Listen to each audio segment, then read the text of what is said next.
frankincense calms your nervous system and activates your upper chakras. And you just put a little bit on your hands. It's doing it for me.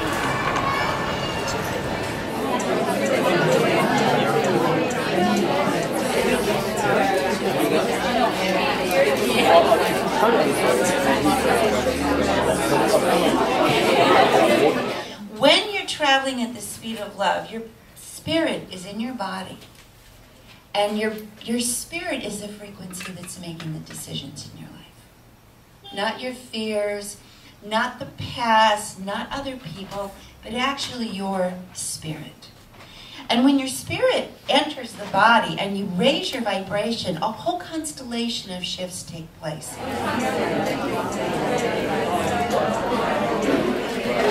Let the spirit move. Oh, my love.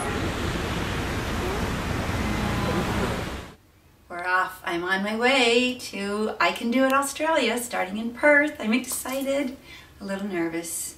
I hope they get my jokes, and let's go. I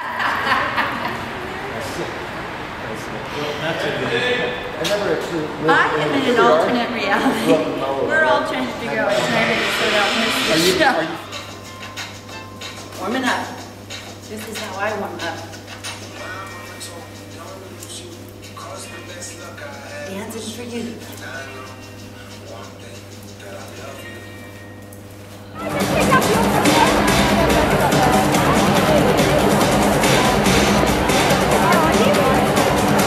Every time she presents, well, everyone has to dance, everyone's going to sing, and everyone's going to have a really good time. So I'm going to go. I've got my party shoes on, if everyone knows my shoes. They're my dancing shoes.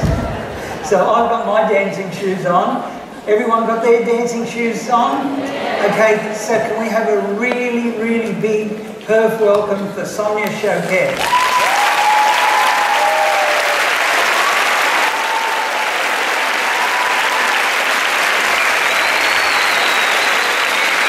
That is a beautiful welcome. It's my first time here in Perth. It's such a great vibration. And I'm so grateful to meet all of you.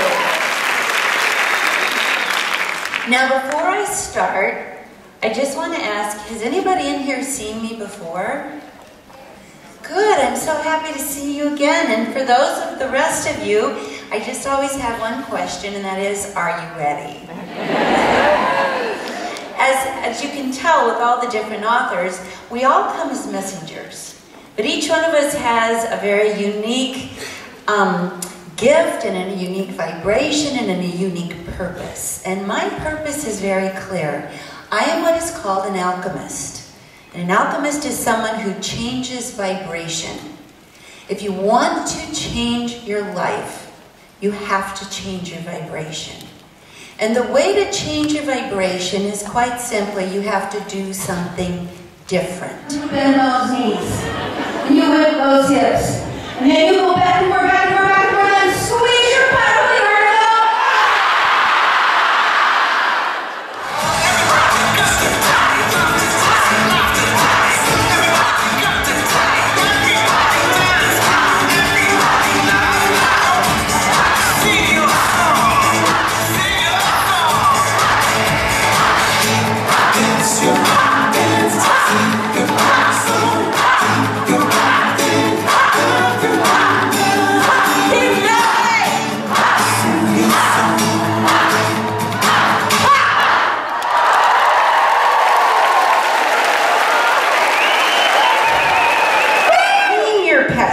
So you can tell something, you can say to something, I love your spirit, but I can't stand that pet of yours.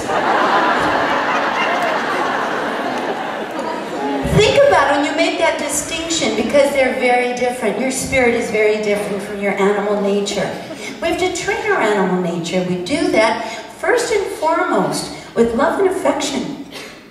Love and affection. You have to have love and affection for your pet. And part of having love and affection for your pet is training it, because then other people will also have love and affection for your pet. If it's a wild animal out of control, then your beautiful friends and family will not get to enjoy your pet. They will want to cage it up, ship it away. So you just have to get that clear. This is my pet. This isn't my spirit. And that really helps, because when you're traveling at the speed of love, it's your spirit that's the traveler. And you can bring your pet along, but it definitely has to be trained.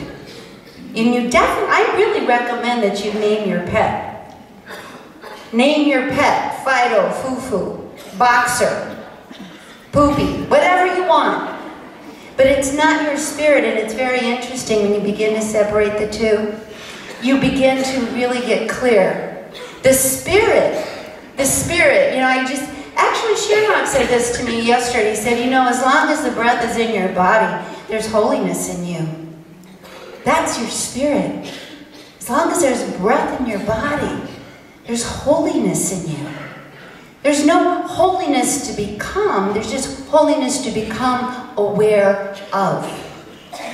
And if we're so preoccupied with trying to train our pet, well, our animal nature is our animal nature. What we really need to do is become clear and separate, and humor, love and affection. Love and affection. That's what's going to get you some results. So I want you to turn to the person next to you and tell them what you love most about your pet. What you love most. My pet's vigilance, my pet's persistence, my pet's effort, my pet's loud barking so nobody overlooks my pet. So just tell them what you love most about your pet personality. You know what kind of a pet I have? You can tell. It's a poodle.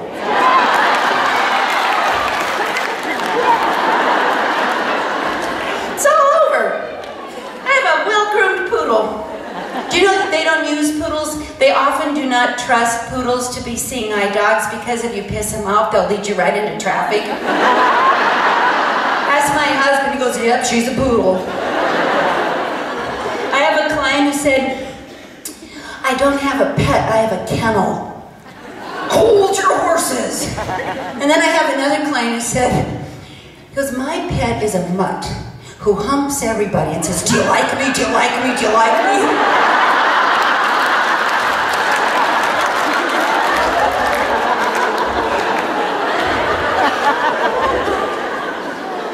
So one of the ways to change vibration is to separate your beautiful spirit from your pet. And you love your pet, but you have to train it.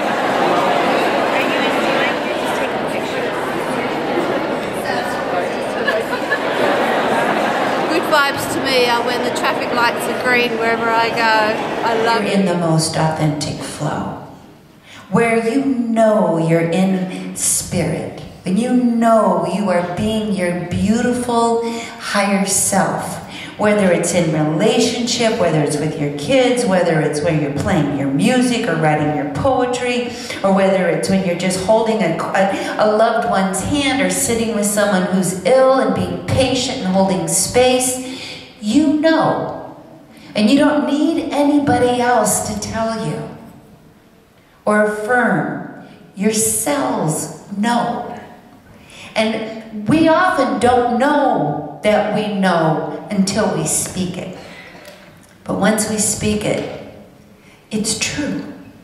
So tell the person next to you what's true about you and where you truly are presently expressing your spirit. To us, good vibes is surfing.